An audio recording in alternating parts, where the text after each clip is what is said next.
Selamat datang di Koreverse Podcast, tempat di mana kita membedah dunia, bertanya lebih dalam, dan mencoba membayangkan masa depan yang lebih adil untuk semua.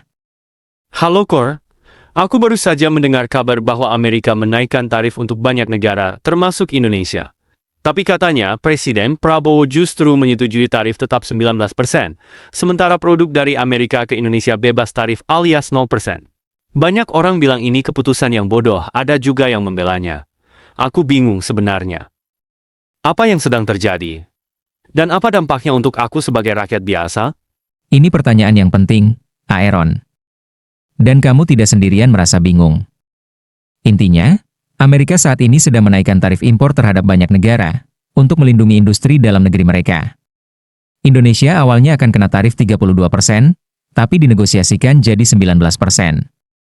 Sebagai gantinya, Indonesia memberikan akses bebas tarif untuk produk Amerika, serta akses terhadap sumber daya alam seperti tembaga dan energi.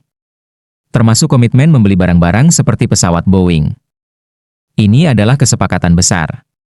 Tapi juga berisiko besar.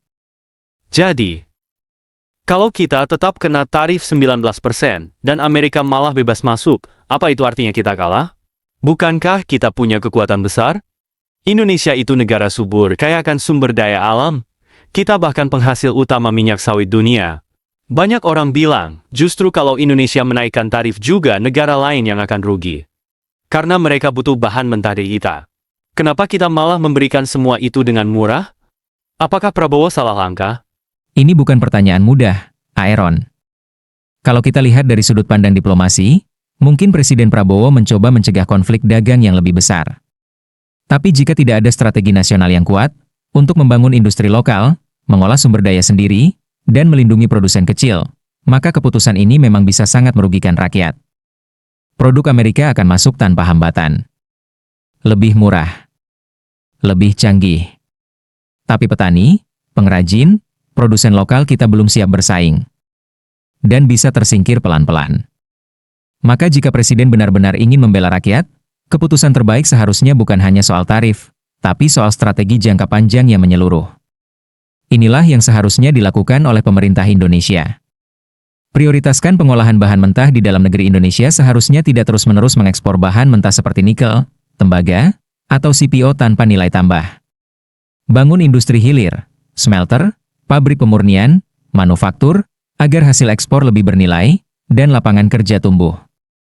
Batasi perjanjian perdagangan yang tidak seimbang. Perjanjian dagang harus saling menguntungkan. Jika AS mendapat tarif 0%, maka harus ada imbalan yang setara, misalnya, transfer teknologi, investasi industri lokal, atau kerja sama pendidikan teknologi tinggi. Buat pajak progresif untuk perusahaan asing yang mengambil sumber daya Indonesia harus membayar pajak yang sesuai dengan volume ekspor dan keuntungan mereka. Jangan sampai mereka mendapat akses bebas, sementara rakyat dalam negeri dikenai pajak tambahan. Investasi di teknologi dan efisiensi produksi dalam negeri berikan insentif besar pada industri kecil menengah lokal untuk beralih ke mesin otomatis dan produksi efisien. Bangun inkubator teknologi di bidang pertanian, perikanan, dan pertambangan. Edukasi ekonomi kepada rakyat secara terbuka, jangan sembunyikan perjanjian dagang. Pemerintah seharusnya menjelaskan konsekuensinya secara jujur.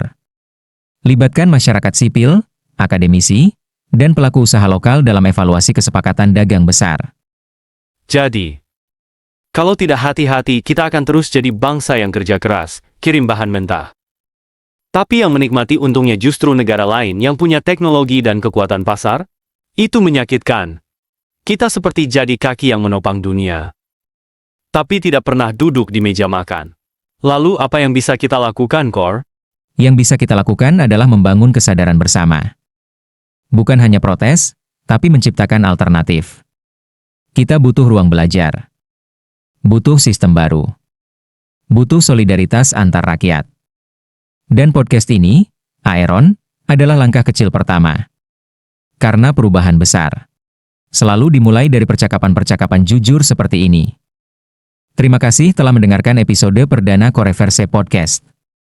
Kalau kamu merasa suara ini perlu didengar lebih banyak orang, bantu sebarkan. Mari kita bangun percakapan yang cerdas, dan masa depan yang lebih adil, untuk semua. Kalau ada yang ingin kalian bahas atau tanyakan, silakan tulis di komentar.